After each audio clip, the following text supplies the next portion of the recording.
Well, if you like high-level Brazilian Jiu-Jitsu, perhaps this fight will be the one for you. You got to think his opponent is mindful of all the skills that he has in that area. Yeah, I mean, you have to be.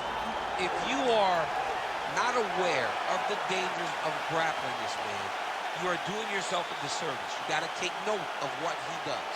He's so good on the ground. He's so comfortable on the ground that if you are there and you lose focus for 1 second, you're done. He's a high-level grappler, a guy that has a ton of accolades in jiu-jitsu, and you recognize it the moment he steps into the octagon. Yeah, a lot of different submissions on his resume, and going to be interesting to see how the opposition tries to handle this appreciable challenge in front of him tonight.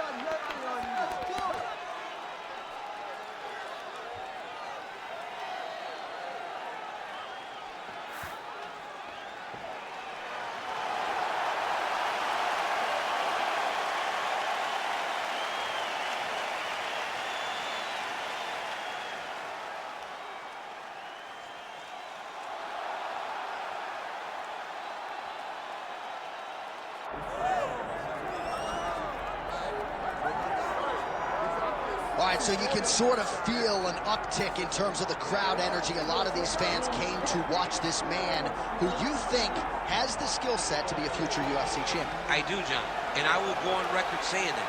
I believe this kid has a huge future ahead of him. He's got the grappling, he's got the cardio, he's got the toughness. He can do it all, but it is on him now to make good on all the work that him and his team have done to put him in this position. And the UFC, as you well know, does a masterful job with the matchmaking. When a fighter is this hyped and gets to this point of their career, they give him a guy who they think can beat him. We'll see how he handles this challenge tonight. All right, with that, the wait ends here. Both fighters have graced the octagon, and we are raring to go from a sold-out Etihad Arena here in Abu Dhabi, UAE. And now our tail of the tape for this flyweight tilt. We send it inside the octagon. Here's Bruce Buffer. Ladies and gentlemen, this is the main event of the evening.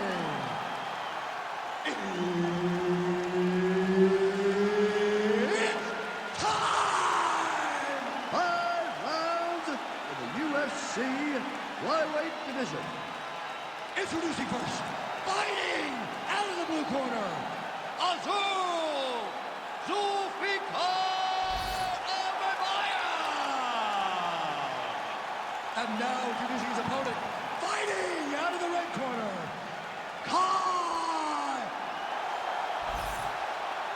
Herb Dean is your referee. He's the third man in the octagon tonight. All right, here we go, champ, as round one gets underway. On one side, you have a true Brazilian Jiu-Jitsu practitioner. On the other side, a guy who pretty much can do it all. How do you see it playing out? He can do it all, but he's got to be very careful with the traps. Because when you're fighting a specialist, especially a ground specialist like this guy, you make one mistake and the fight is over. So I anticipate him trying to draw out the plan of attack from the jiu-jitsu fighter before he really starts to go forward and initiate the action. Punches in bunches as he lands another combination there. Really doing a nice job stringing his shots together. He's doing a great job of stringing the shots together and also just mixing up the target and the attack. Great job finding different places for his strikes to land. All right, so 1 minute into the fight, we've got a full-on brawl here, DC. It's great for the fans, not necessarily for the gas tank if this thing goes much longer. Not great for the gas tank, and not good for the old knock.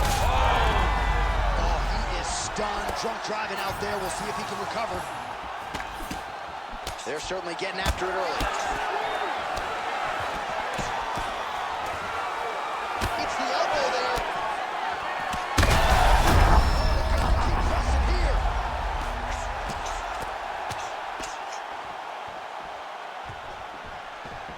Working off of his back here. Looks like he may try to hip escape. Making all these shots count.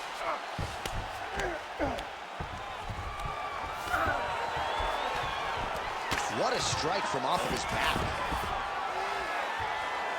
Oh, looking for the submission now. Oh, I'm no expert, but that Don Flu choke looks locked in. Oh, you don't see this every day. Nice adjustment. He's trying to get to the opposite side and get an arm triangle. Very smart there. You never favor submission over a dominant position. Well, not good body language from his opponent here, DC. He's curled up. No, he's exhausted. He's been beaten. Look at that. Recognized he was about to lose position. He cut him. He cut him. So many ground strikes landed that eventually he got him cut. All right, so he gets back to his feet after that extended battle on the ground, and the crowd is loving it. The crowd's going crazy because they appreciate high-level mixed martial arts, and that's exactly what you just got. Oh, lands a massive left punch there. Right there. Both fighters throwing heat now. Oh, really good job by him there to raise the guard, DC, and block those shots coming his way. He does a great job of blocking all incoming strikes. Well, he's got the reach advantage. You might as well use it. Nice job there to find a home for that jab.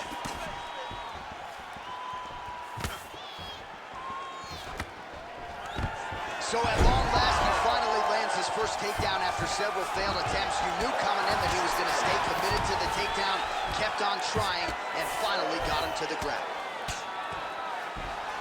Good fight here, under 2 to go.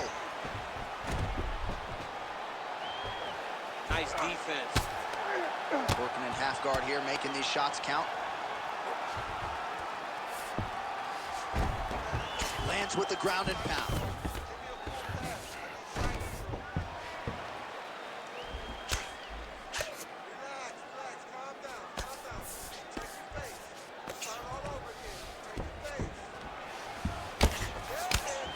You can't take all those extra strikes. They don't have to be that damaging. Yeah. You just got to move. Oh, and there it is! Holy smokes! With a huge TKO victory. Oh, boy. So what a moment in this man's career. A huge finish in front of a capacity crowd.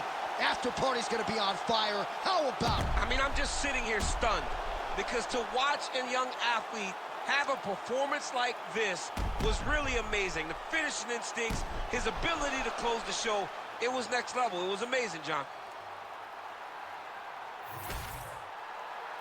And here we go inside the octagon for the official decision to Bruce Buffer.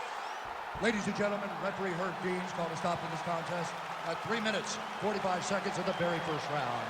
Declaring the winner by TKO.